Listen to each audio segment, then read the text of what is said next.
Good morning friends, this is Faheem Ahmed. Welcome to daily vocab Y sir. तो दोस्तों, आज मैं आपके लिए लेके आया हूँ फ्रेजल वर्ब का सेशन। आज के सेशन में आपको बताऊंगा कि फ्रेजल वर्ब क्या होती है और फ्रेजल वर्ब को हम किस तरह से नेमोनिक ट्रिक से हम याद कर सकते हैं, वो लंबे समय तक हमारे दिमाग में किस तरह से रुक सकती है। तो गाइस चलिए स्टार्ट करते हैं। Let's start. तो आज का जो हमारा फर्स्ट वर्ड है फ्रेजल वर्ब का गाइस, एक्टोन है। तो सबसे पहले हम जानेंगे कि फ्रेजल वर्ब होती क्या है। तो अधिकांश स्टूडेंट्स ये मानते हैं या कुछ टीचर भी हैं ऐसे ये मानते हैं कि वो सारी क्रियाएं जिनके बाद कोई प्रीपोजिशंस दिया हो या कोई प्रीपोजिशन आए तो वो कंडीशन हमारी फ्रेजल वर्ब की होती है, ऐसा मानते हैं। लेकिन ये सच नहीं है।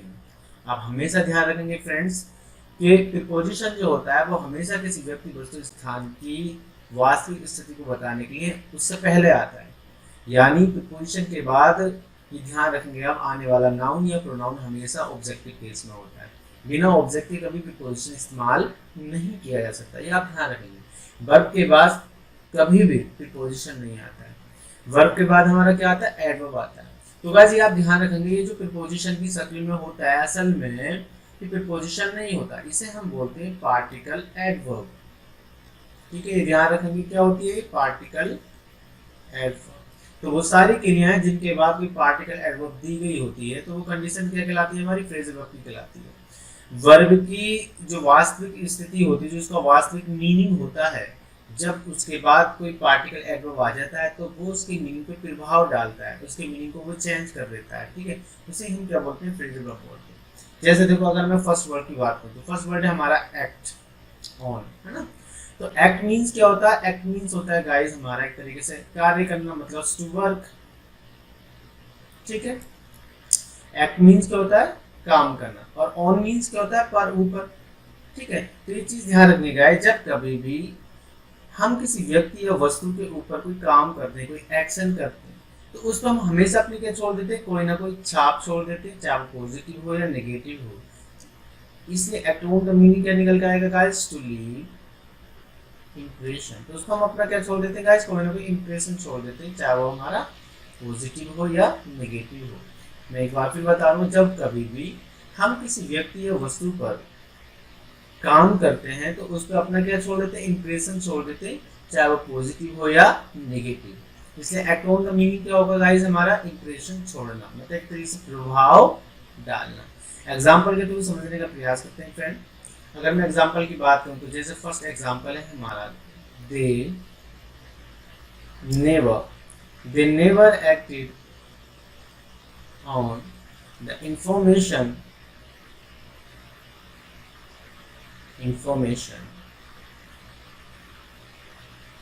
They had. ठीक है, तो वही कहना चाह रहा है कि उन्होंने कभी भी प्रभाव नहीं डाला किस पर? उस सूचना पर। कोई सूचना जो उनके पास थी। तो गाइस ध्यान रखेंगे, हम जब कभी भी किसी वस्तु या किसी व्यक्ति पर हम कुछ करते हैं, यानी टू वर्क ऑन समथिंग और समबडी, तो इन दैट कंडीशन हम क्या छोड़ देते हैं? उसको अपना प्रभाव छोड़ देते हैं। तो वो कंडीशन की कहलाती है? हमारी एक्ट ऑन की कहलाती है, मतलब प्रभाव से। ठीक है, एग्जाम्पल और ले लेते हैं। एक एग्जाम्पल को समझने का प्रयास करते हैं। सपोज दैट अगर मैं ये बोलूँ गाइस, इट इज ओके। ठीक है, ओके की फुल फॉर्म होती है हमारी oral correct. Understand? It's okay to feel angry और जेलस। ठीक, बट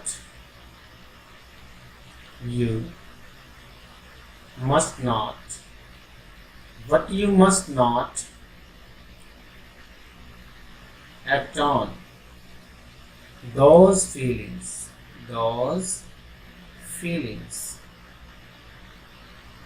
ठीक है, तो मैं कहना चाह रहा है कि तुम्हारे लिए ठीक है कि तुम नाराज हो या तुम जेलस रखो, ठीक है तुम्हारे लिए, परंतु देखो तुम्हें क्या नहीं करना चाहिए? You must not act on those feelings. लेकिन उन फीलिंग्स, उन भावनाओं पर तुम्हें प्रभाव नहीं छोड़ना चाहिए। तो गाइस अब आप अच्छे से समझ गए हो कि एक्ट ऑन क्या होता है। ठीक है, मान लो कि इसके बाद में अगर अन्य कोई पार्टिकल एडवर्ब रखूं एक्ट के बाद, ठीक है, मान लो अगर मैं यहाँ फोर रख दूं, ठीक, एक्ट की बात करें तो फॉर। मैंने अभी आपसे बताया कि वो सारी क्रियाएं जिनके बाद हम पार्टिकल एडवर्ब रखते हैं क्या कहलाती है, हमारी फ्रेजल वर्ब कहलाती है। और जो वो पार्टिकल एडवर्ब होती है वो उसकी जो उसका मीनिंग होता है उस वर्ड का, उस वर्ब का, उसमें वो क्या करती है, वो प्रभाव डालती है। ठीक है, जैसे मैंने को फॉर डालती है। अगर मैं एक्ट फोर करूँगा गाइस, तो एक्ट फोर का मीनिंग क्या होगा, देखो एक्ट माने कार्य करना, फोर माने के लिए। ठीक है, तो किसी के लिए काम करना, इट मीन्स, इसका मीनिंग क्या हुआ, इसका मतलब ये हुआ friends, to work in the place. ठीक है, इन द प्लेस, तो क्या है, कार्य करना किस पर, स्थान पर, किसके, किसी व्यक्ति, यानी ऑफ सम वन, absence, किसी व्यक्ति की अनुपस्थिति में कार्य करना, या कैसे कह सकते हैं किसी व्यक्ति की अनुपस्थिति के स्थान पर कार्य करना, क्या कहलाता है गाइस, हमारा एक्ट फोर कहलाता है। एक्ट माने काम करना, फोर माने के लिए, तो किसके लिए, जो व्यक्ति अब्सेंस हुआ है उसकी अनुपस्थिति के लिए। ठीक है, अगर एग्जाम्पल की बात करूँ फ्रेंड्स में, तो एग्जाम्पल देखते हैं, इसका एग्जाम्पल को समझने का प्रयास करते हैं। ठीक है, अगर मैं ये बोलूँ गाइस कि I have authorized, I have authorized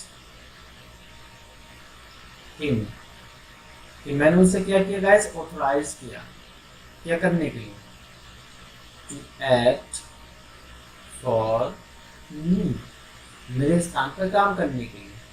ठीक है, तो मैंने क्या बोला कि मैंने उसको ऑथोराइज किया अपने स्थान पर काम करने के लिए। क्यों किया गाइस, क्योंकि while I am away, क्योंकि मैं वहाँ हूँ नहीं।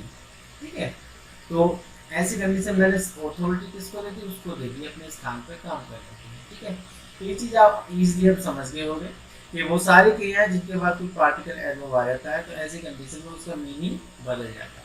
मान लो कि अगर इसी एक्ट के बाद गाइस मैं अन्य कोई और प्रीपोजिशन लगा देता, मतलब प्रीपोजिशन के हमारे एडवर्ब लगा देता, तो वो कंडीशन भी हमारी क्या कहलाती, वो अलग कंडीशन हो जाती है। जैसे मैंने अपॉन लिखा, अपॉन मतलब जब किसी वस्तु के ऊपर से होकर जाए, देखो एक्ट मीन्स कार्य करना, और अपॉन मीन्स मतलब उसके ऊपर कार्य करना। ऊपर मतलब जैसे, मतलब एक तरीके से ये कह सकते हैं फ्रेंड्स कि जब किसी व्यक्ति के कहे हुए विचारों पर हम कोई कार्य करते हैं। ठीक है, मान लो कि बहुत से लोग ये होते हैं कि इंस्पायरेशन पे कार्य करते हैं। मान लो मैंने किसी काम को कर दिया, तो मेरे जो कुछ फैन होंगे वो उसी के हिसाब से वो काम करेंगे, तो उसे भी हम क्या बोलेंगे, एक्ट अपॉन बोलेंगे। यानी या मैं किसी से कुछ करने के लिए बोलूँ तो वो उसी तरह से काम कर रहे हैं जैसे मैंने बोला है, तो वो कंडीशन हमारी एक्ट अपॉन की कहलाएगी। हमारी, मेरा कहने का मतलब यह है, मेरे कहे हुए विचारों पर उसी के अनुरूप जो कार्य करेगा व्यक्ति, उसे बोलेंगे एक्ट अपॉन। ठीक है, सिंपली अगर मैं ये कहना चाहूँ फ्रेंड्स, तो ऐसे भी कह सकते हैं कि सलाह का अनुकरण करना, मतलब एक तरीके से सलाह मान लेना, मतलब कह सकते हैं कि टू फॉलो करना, किसको, एडवाइस को। ठीक है, ऐसे कह सकते हैं कि सलाह का अनुकरण करना, यानी किसी की सलाह मानना, ऐसे भी कह सकते हैं टू फॉलो समवन एडवाइस, है ना, किसी की सलाह का पालन करना, तो अनुकरण करना, क्या कहलाता है हमारा, एक्ट अपॉन कहलाता है। ठीक, जैसे अगर मैं ये बोलूँ गाइस, एग्जाम्पल के थोड़ा समझाने का प्रयास करूँ, जैसे यू ऑलवेज एक्ट अपॉन मी, यानी तुम हमेशा मेरी सलाह का पालन करते हो, यानी तुम मेरी आज्ञा का पालन करते हो, ऐसे भी कह सकते हैं। तो आई होप गाइस ये हमारा एक्ट वन आपको इजीली समझ में आ गया होगा। चलिए आगे बढ़ते हैं, लेट्स मूव टू नेक्स्ट। अगर मैं अगले वर्ड की बात करूँ गाइस, तो अगला वर्ड है हमारा एमेट। अगर मैं एम की बात करूँ तो एम का मतलब होता है टू फिक्स। ठीक है, निशाना लगाना। और एट मीन्स क्या होता है, पर, किसी पर। जब हम नजर किसी पर डायरेक्ट डालते हैं तो ऐसे कंडीशन में क्या लगाते हैं, एक्ट लगाते हैं। तो अब देखो एम एक्ट, तो जब हम किसी पर पूरा उद्देश्य लगाएं, अपना पूरी नजरें लगाएं, तो ऐसी कंडीशन में क्या कहलाता है, निशाना लगाना। मतलब हम कह सकते हैं टू बी फिक्स और टू बिकम फिक्स। इसका मतलब क्या हो गया फ्रेंड्स, हमारा निशाना लगाना। ठीक है, आई होप ये आपको अच्छे समझ। अगर मैं एग्जाम्पल के थ्रू समझने का प्रयास करूँगा गाइस, तो हम कह सकते हैं, जैसे अभी मैं बोलूँ कि शी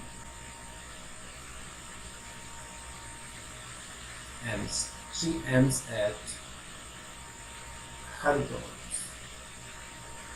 ऐसे बोल सकते हैं। तो वो अपने उद्देश्य पर निशाना लगाती है, मतलब केंद्रित रहती है, ऐसे भी कर सकते हैं, ठीक है। या फिर मैं ऐसे बोल सकता हूँ guys, he is aiming, he is aiming at his target, his target, his target, ठीक है।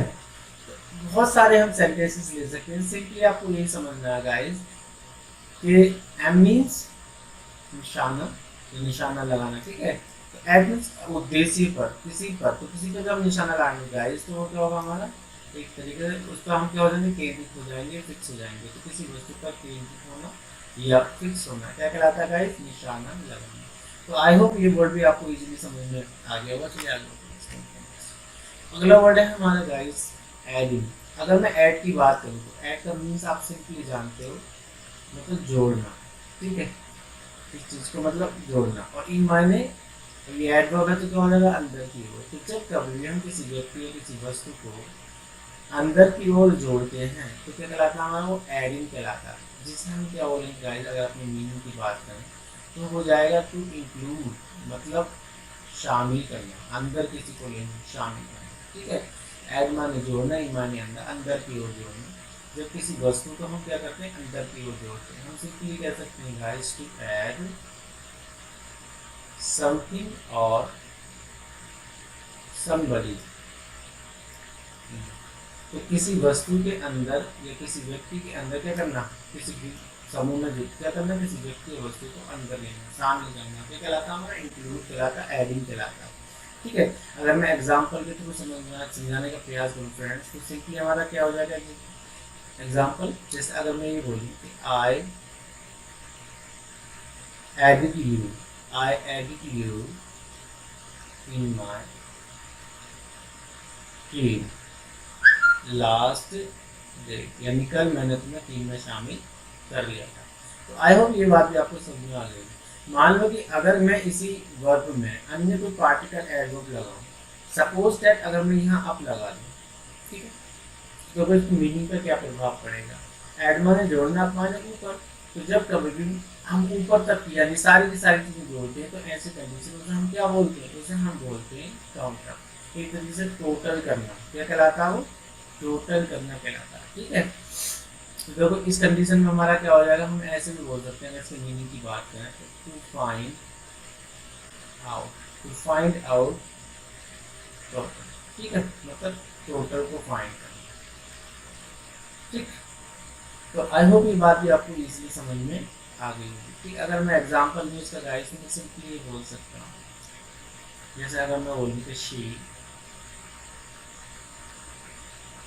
added all the sum up, ऐसे ही बोल सकते हैं। सिंपली हम इस तरह से बोल सकते हैं कि he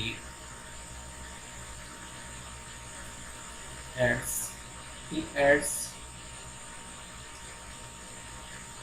these types of articles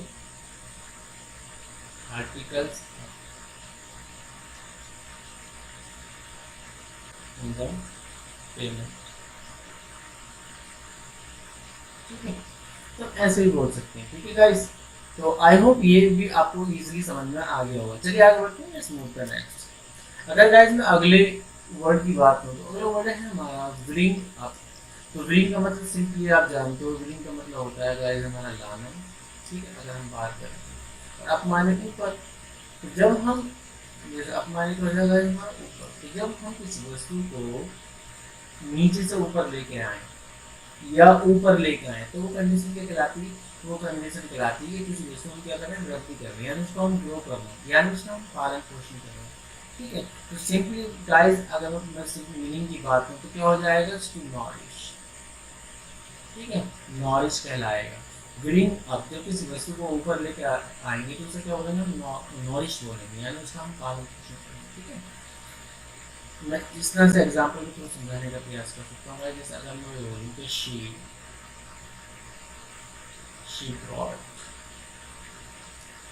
she brought my friend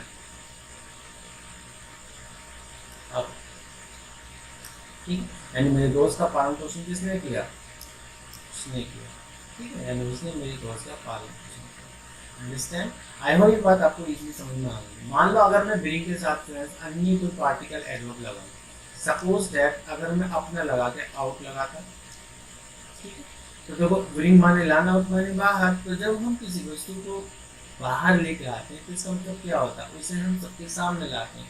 तो सबके सामने का मतलब क्या होगा, उसको हम प्रकाशित करते हैं, जनता के सामने लाते हैं। तो क्या हो जाएगा, पब्लिश, क्या कहलाएगा, पब्लिश, प्रकाशित करना, ठीक है। अगर मैं एग्जाम्पल की बात करूँगा, इसका एग्जाम्पल क्या हो जाएगा, मान जैसे अगर मैं ये बोलूँ कि ही, या इस तरह से बोल देते हैं, ठीक है, he brought my book out last year, ठीक है, यानी उसने पिछले साल मेरी पुस्तक क्या करी, पब्लिश की, प्रकाशित, ठीक है। तो ये चीज़ ध्यान रखेंगे कि ब्रॉट आउट का मतलब क्या होता है, प्रकाशित करना, मतलब हम कह सकते हैं कम आउट करना। कम आउट का मतलब भी क्या होता है, बाहर आने का मतलब हुआ प्रकाशित होना, लोगों के सामने आना। अगर गाइस सॉरी फॉर दैट, अगर गाइस मैं ब्रिंग के साथ क्या यूज कर लूँ, सपोज दैट मैं फॉर यूज कर लूँ, फॉर, तो फॉर का मीन्स होता है स्पेशली क्या होगा, फॉर, ठीक है। अगर हम बात करें तो अगर ब्रिंग के साथ मैं फॉर यूज करूँ फ्रेंड्स, तो इसका मतलब क्या हुआ, इसका मतलब हुआ पहले लाना। अब पहले लाने का मतलब क्या होता है, जब कोई चीज़ पहले आती है, सबसे पहले स्टार्टिंग में आती है, तो वो क्या होती है, पैदा होती है। उसको हम क्या करते हैं, जनरेट करते हैं। जब पहली बार कोई चीज़ आती है धरती पर, तो वो क्या होती है, जनरेट होती है, मतलब उसी को हम प्रोड्यूस कहते हैं, ठीक है। तो वस्तु क्या होती है, प्रोड्यूस होती है, पैदा। तो एक तरीके से कह सकते हैं ब्रिंग फोर्थ का मतलब क्या हो जाएगा, पैदा करना, ठीक है। तो मैं सिंपली ये बोल सकता हूँ, ठीक है। जैसे अगर मैं ये बोलूँगा इसके आई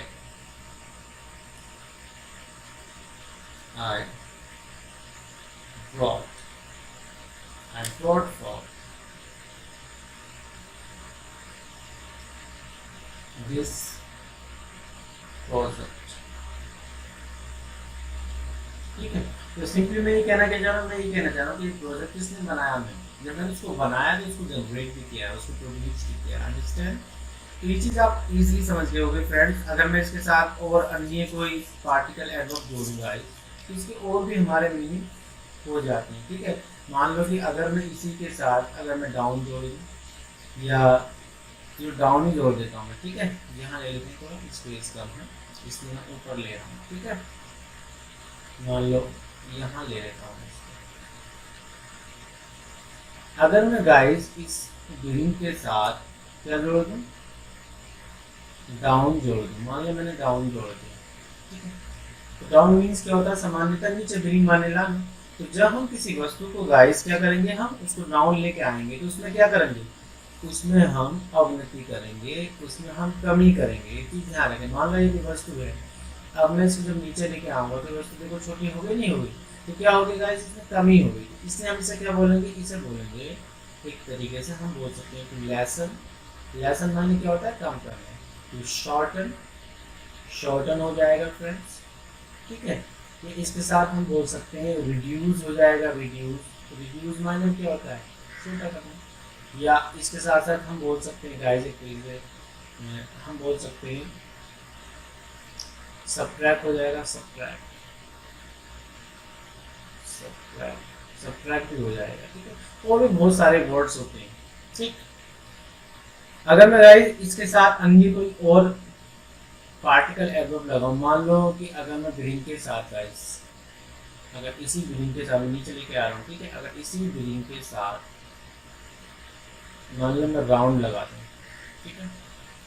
तो गाइस एक होता है हमारा राउंड और एक होता है अराउंड। अगर बात करूँ गाइस राउंड की, मान लो कि वस्तु है और ये जो मैंने चारों ओर लगाया है, मान लो ये ब्राउन अवस्था में कोई वस्तु है जो इसके चारों ओर है, इसके चारों ओर, तो ये कंडीशन क्या कहलाएगी हमारी, ये कहलाएगी गाइस हमारी अराउंड की।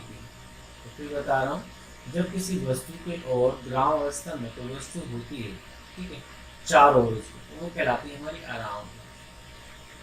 इसे क्या बोलते हैं हम? अराउंड बोलते हैं। और अगर किसी वस्तु के चारों ओर गतिमान अवस्था में, कैसी अवस्था में गाइस?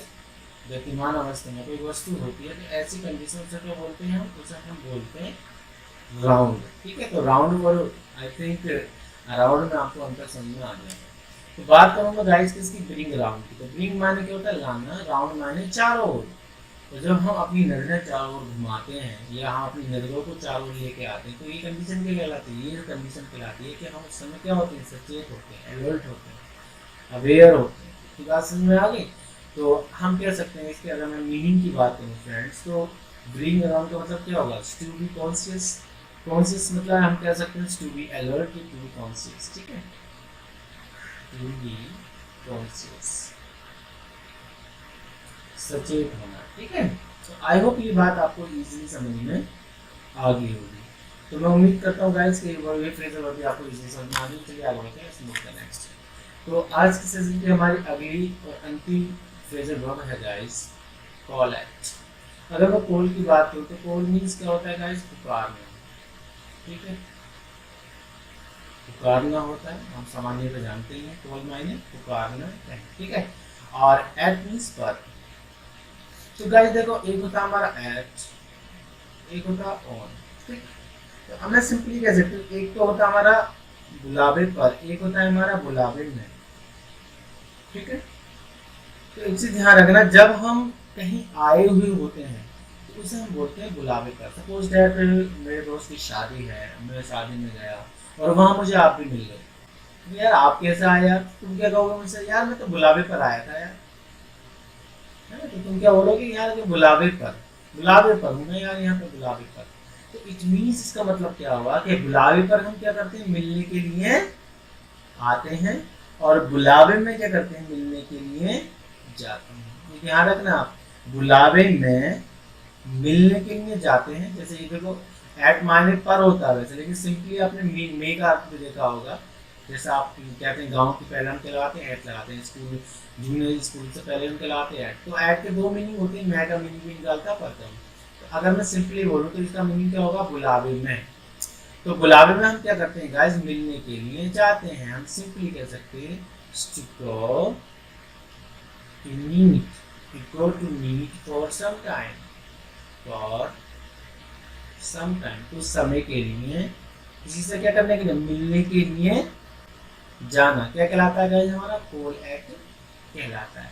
ठीक, अगर मैं गाइस इसी के साथ, मतलब इसी कॉल के साथ अगर मैं क्या लगा दूं? ओने लगा दूं। ठीक है, तो ऐसी कंडीशन क्या हो जाएगी? ये हो जाएगी बुलावे पर। और बुलावे पर हम क्या करते हैं गाइस? मिलने के लिए आते हैं। तो सिंपली इसका मीनिंग क्या हो जाएगा? To come, to meet, to come to meet for some time. ठीक है, इसे भी ध्यान से आप याद कर लेंगे। बुलावे में मिलने के लिए जाते हैं और बुलावे पर मिलने के लिए आते हैं। आई होप ये भी आपको इजीली समझ में आ गया होगा। ठीक है, अगर मैं गाइस इसके साथ अन्य और कोई पार्टिकल एडवर्ब लगा दूं, सपोज दैट अगर मैं इन लगा दूं, इन। ठीक है, तो हम जानते हैं कि कॉल मीन्स पुकारना होता है, इन माने अंदर की ओर। तो जब हम किसी को अंदर की ओर बुलाते हैं तो कब बुलाते हैं? सपोज दैट आपने देखा होगा कभी कभी क्या करते हैं? बच्चे टॉयलेट जाते हैं। ठीक है, तो अंदर से दरवाजा बंद कर लेते हैं, तो फिर वो क्या करते हैं कि माँ को या भाई को अंदर की ओर बुलाते हैं। तो किसने बुलाते हैं? वो मदद के लिए। ठीक है, तो ध्यान रखना, जब हम कभी भी किसी को अंदर की ओर बुलाते हैं तो किसने बुलाते हैं? मदद के लिए। सपोज दैट मैं किसी ऑफिस का मैनेजर हूँ। ठीक है, अब पियोन को जब मैं अंदर की ओर बुलाऊंगा तो किसने बुलाऊंगा? मदद के लिए बुलाऊंगा, चाहे फाइल उठाने के लिए बुलाऊं, चाहे पानी के लिए बुलाऊं। ठीक है, तो ये ध्यान रखेंगे, कॉलिंग का मतलब क्या होता है? एक तरीके से हम कह सकते हैं guys to call somebody for help, मदद के लिए किसी को पुकारना या बुलाना क्या कहलाता है गाइस? हमारा कहलाता है कॉल इन। ठीक है, अगर इसी कॉल के साथ फ्रेंड्स अगर मैं अन्य और कोई मतलब पार्टिकल एडवर्ब यूज करूँ, सपोज दैट मैंने अप यूज कर दूँ, तो ये कंडीशन क्या कहलाएगी हमारी गाइस? जैसे आपने देखा होगा कुछ लोग क्या होते हैं, अगर किसी जैसे ब्रोक मतलब हर्ट, आपने देखा होगा जब किसी का दिल टूट जाता है या कोई उदास होता है। ठीक है, तो ऐसी कंडीशन में तन्हाई में बैठ जाता है। तो और उस तन्हाई में बैठ के क्या करता है, ऊपर को देखकर उन लम्हों को याद करता है जो उसने व्यतीत किए होते हैं। तो कॉल मीन्स पुकारना, पुकारता है, ईश्वर को पुकारा है, किसी को ऊपर को करता है ना, ऊपर मुंह करके वो क्या करता है, पुकारता है।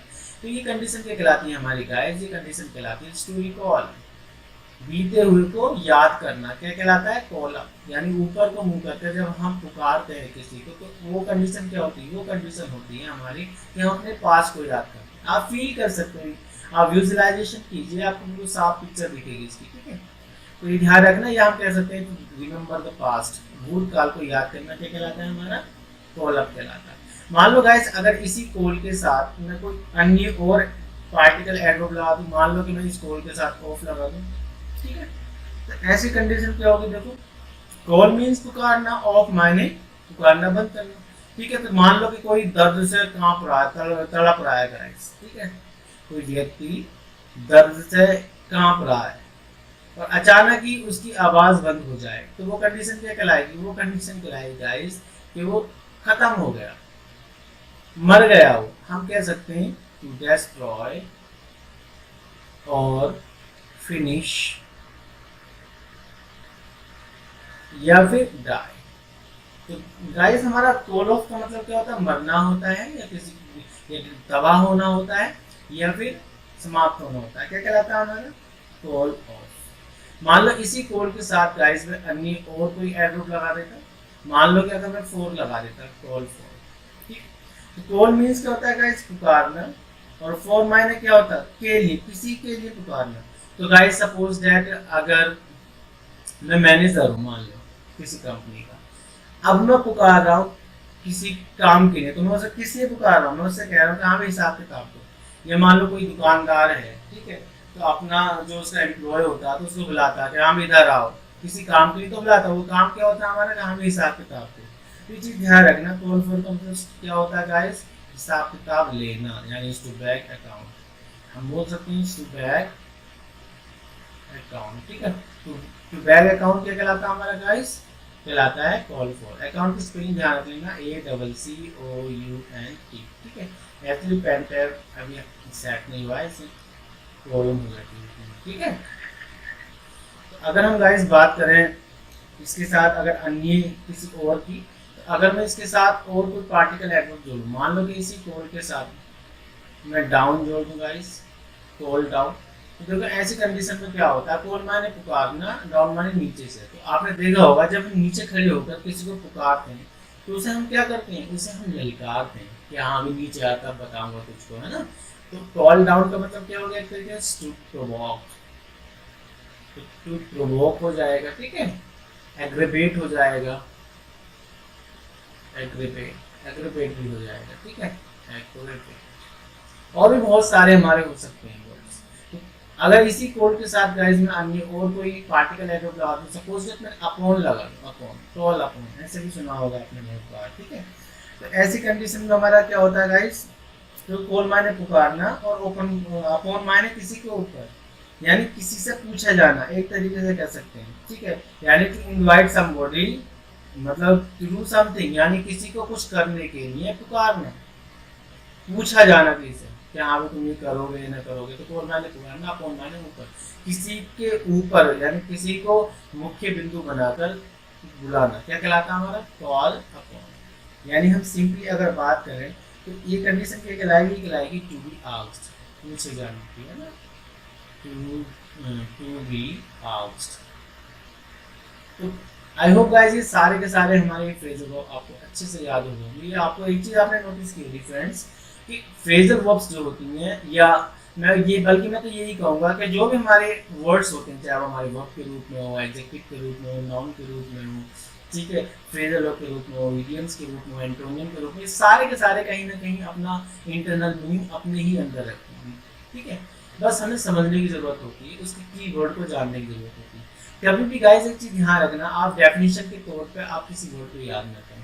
डेफिनेशन के तौर पे करोगे तो माइंड उसको एक्सेप्ट नहीं करेगा, क्योंकि जो माइंड हमारा एक्सेप्ट करता है वो इजी वे को एक्सेप्ट करता है, ठीक है।